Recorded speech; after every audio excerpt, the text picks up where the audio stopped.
Hello, it's Real Estate Tuesday, people, and I'm here to drop some knowledge as usual. Hopefully, you've had a great start of your day. Happy to tantalizing, terrific Tuesday. I got so much stuff on my desk. I'm trying to find things. I can't find my mouse, Lord. Um, the devil tried to get me today, but he's not gonna get me because I'm still gonna come on here and do my thing. I got a headache, excruciating headache, but I'm still here doing the thing because this is what I love to do. So I'm going to be talking about how to buy right when it comes to real estate. I feel like sporty spice today with my jumpsuit on today, my jogging suit. Um, I'm probably telling my age. I talk about sporty spice. Anybody remember the Spice Girls? No, I don't know. But yeah, it was sporty spice. I felt, real old school with my they call it track suit or, whatever it is. But I am a realtor.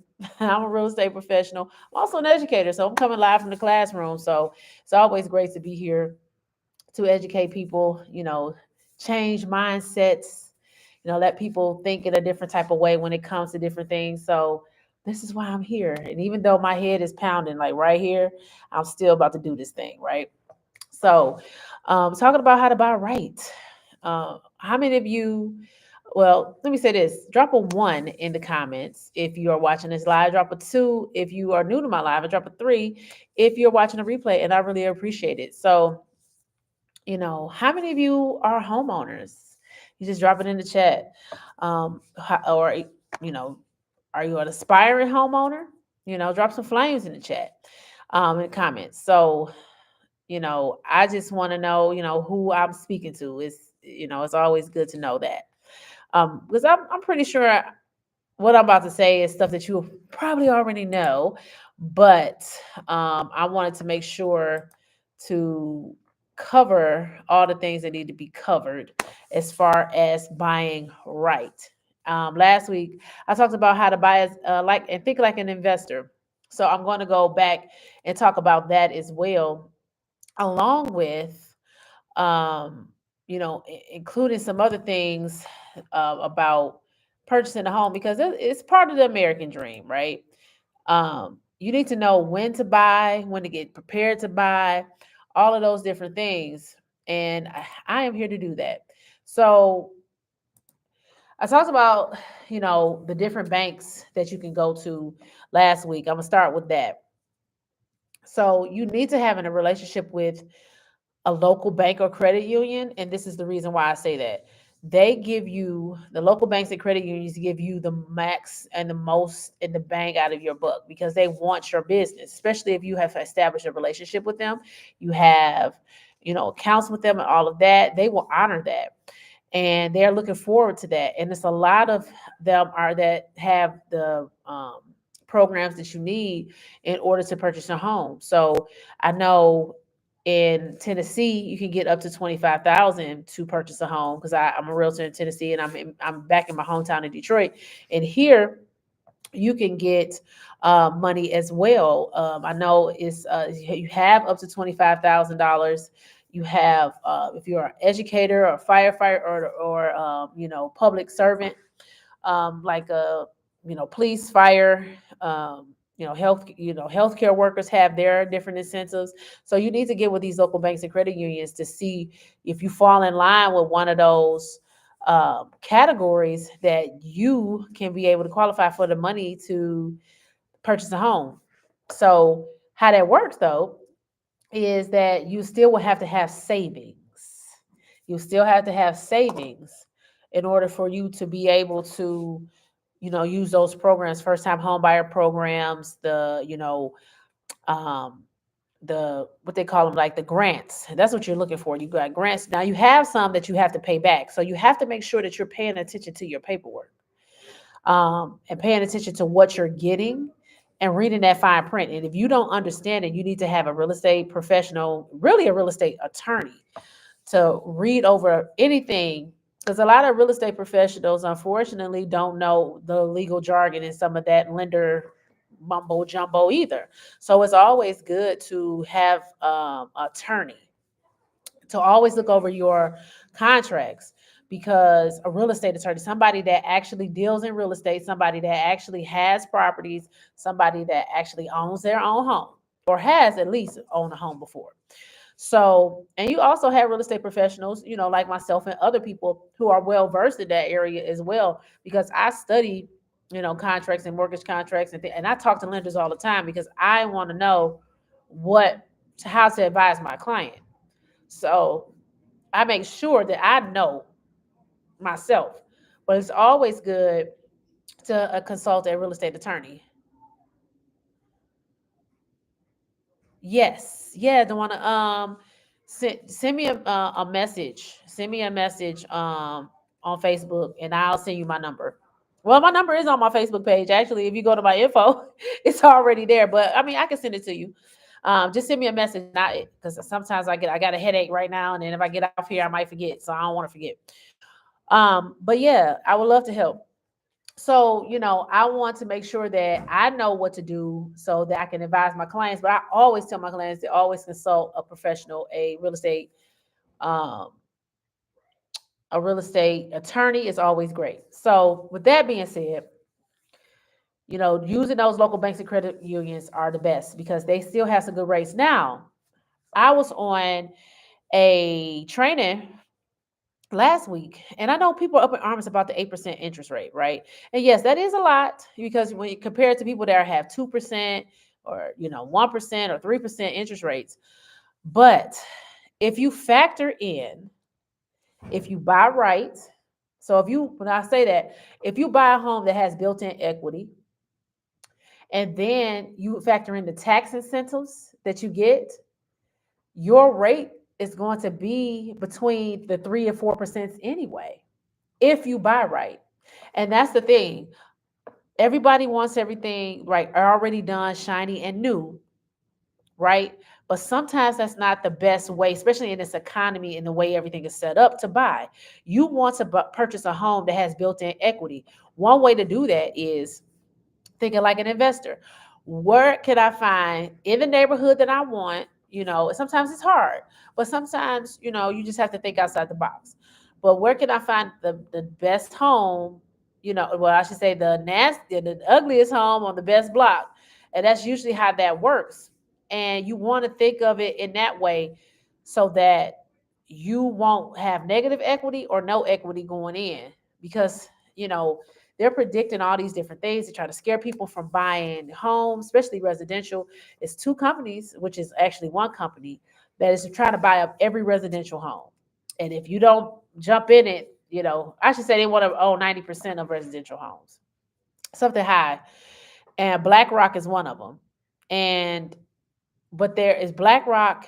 I can't think of the other one right now. My head is pounding, but they're all owned by the one. They're under one umbrella, so it doesn't really matter. The whole point is for you to tap in before they snatch up all the things, and then everybody will be forever a renter, right? So you gotta buy right. You wanted to be able to do that. So if you are thinking about purchasing a home next month, you have to start now, right? Well, I should say, if you're thinking about buying a home in December, you need to start now. If you're thinking about buying a home in January, you need to start in November. If you're thinking about buying a home in February, you need to start in December. If you're thinking about buying a home in March, you need to start in January. And if you're thinking about buying a home in April, you need to start in February. So it goes on from there. If you're thinking about buying a home in May, you need to start in March. If you're thinking about buying a home in June, which most of the houses will be back on the market and some things will be changing, um, you'll look into start in April. But that's the thing.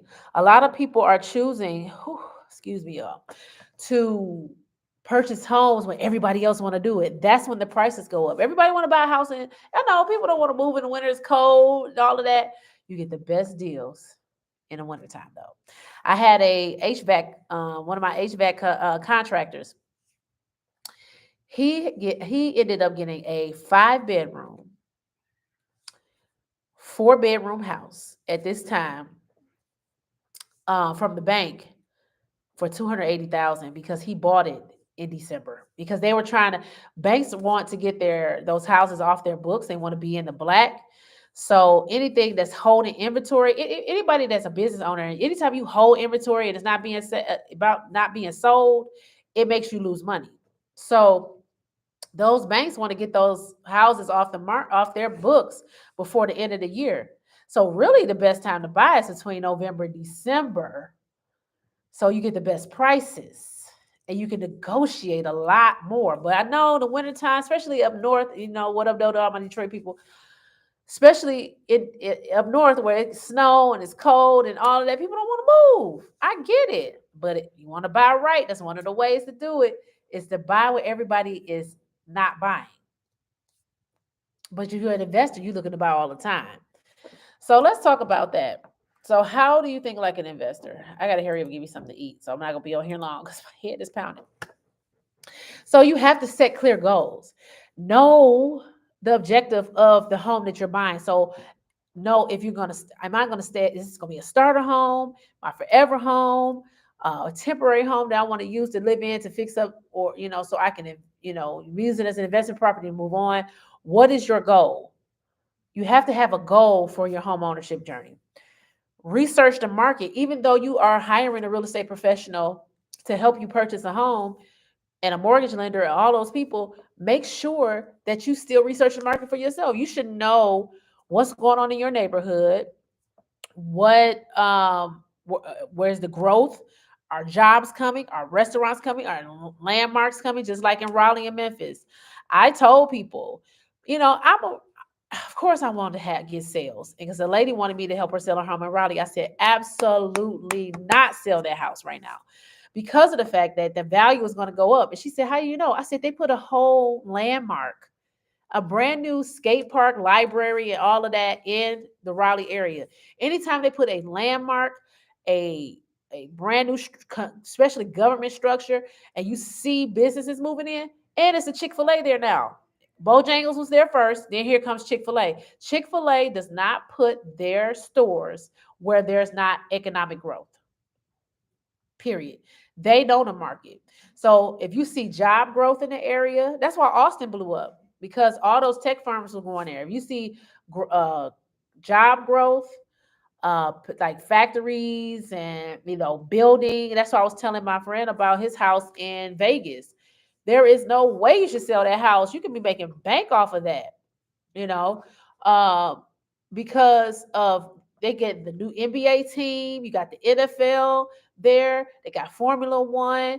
They get it's so many, and the NBA stadium is getting some traction. They're gonna need medical personnel, contractors, architects. All the people gonna have to come in and stay in Vegas for a while to help them build that stuff up. Don't sell like it's growth going on, right? So know what to do. If you can, know the crime rate, know the schools, consider if it could be a rental or a short-term rental. Know your options, or what you can do to turn your real estate into more money for you. Evaluate the rental income. Know how much rent is in your area and how it increasingly goes up. So in Memphis, properties appreciate 1% to 5%, even in down market. So you need to understand how much rent. Rent usually climbs between $20 and $100, depending on the area, right? So you need to know how that potential rent is going to climb. So then you can know the value. That'll help you understand the value of your home as well. Run the numbers. Approach it with a financial perspective. For instance, I have a friend. He said that he was qualified for $689,000. He's a single person without any children. Almost a $700,000 house is a good amount to buy a really big house. He doesn't need all of that though. So even though you can quote unquote afford it on paper, look at the specifics and understand how much it's going to cost to manage that type of home. You're talking about electric, uh, gas if necessary, water, typical maintenance. How because the bigger the house, the more the expense. Because the bigger, the larger the house, the more the roof is going to cost, the more flooring is going to cost, the more windows are going to cost, the more foundation issues are going to cost, the more HVAC system costs because you might have to have 2 units, 3 units, or whatever. So you need to factor in and know your numbers when you're talking about purchasing, and if you can get a return on your investment. That ROI is definitely key, because even though you're buying it as a residential home, you need to know that you can turn that money over. You turn that home over into a profit for you, because your home should not be a liability. It should be an asset. That's something that helps you grow economically, and it grows in equity. So buy below market value, of course. You have to learn how to see the market for what it is. Right now, it's not a lot of houses moving because it's the wintertime. You can get definitely get good deals right now. Definitely get good deals right now. So consider your property appreciation. Know it where you are in your city, in your state. I would say in your county, not state, but city and county. How much does homes appreciate your area? In Memphis, it appreciates 1 to 5%, even in the down market. In Detroit, depending on where you are, excuse me, my head is pounding. Um, Depending on where you are, it all depends. But 1 to 5% is usually typical of appreciation every single year, and you get that back too on your taxes. So think of long term. What are your long term goals? Are you wanting to use this house as a starter home and then become an investment property? You want to leave it to your children so that you can have that rental income to be something that goes into their college fund. That's a whole different story for another day. Make sure that you hire the right professionals. Interview these people. Interview the mortgage lender. Interview your real estate professional. Get an understanding and relationship with them. Know your financing options. I talked about that last week. Know if a FHA, a conventional, a jumbo, a USDA, all those different types of loans. Jumbo loans are usually, depending on where you are loans that are like 600,000 to 700,000 or more. That's depending on where you are. Like if you're in New York and California, of course, jumbo loan is going to be way bigger than that. But it typically is around 700,000 is jumbo loan when you talk about buying a home. But you need to know your options. Do you live in a popular, even though it's the suburbs and it's popping, that population might be under 25,000. You can get a USDA loan. You can, if you find a house that needs some work and you love the bones of it, but don't know what to do, you can get an FHA 203K loan. That'll help you know your financing options and not just leave it up to the mortgage lenders to tell you what your options are. Know what your options are based on your credit, based on your income, based on your population, based on your debt. And do your due diligence, of course. Like I said, interview people, have a relationship with people. Know yourself. Know that you're ready to do this. And also, last but not least, look at the tax benefits. I'm not a tax professional. I've owned a home, so I know what it is. Every year you can get different deductions for your home interest. If you using your home as a home office, you can get that. It's so many different ways that you can use it for taxes. So know these things, right? That's how you buy right. Knowing the numbers, knowing the market, knowing your goals, having the right mentality, knowing your finances. Because if you don't know what you need on your credit report, I can definitely help you with that. Because lenders are looking for a mix of credit, installment loans, and revolving. So installment loans are like your mortgage, your car loan, personal loans. Revolving are the credit cards. But you have to have the right banks on your credit report. That's another thing that the lenders look at. You have to have top tier banks on your credit report, credit unions. The Chase, the Navy Federals, the some people don't like Navy Federal, whatever, but it's still a good bank to have. Credit unions like Chase, Wells Fargo, Bank of America, Capital One has come up there, American Express, all of those different well-known companies on your credit report, that they have stricter leaning requirements. I mean, stricter requirements when it comes to their lending. So that's how they know as a mortgage broker, like, oh, if you can get this from this bank, I know that, you can definitely handle this mortgage because this is one of the biggest investments that you're going to make in your life. And you have to look at it as an investment, not because it's something that I want to do because everybody else is doing it, but it's an investment and you have to buy right.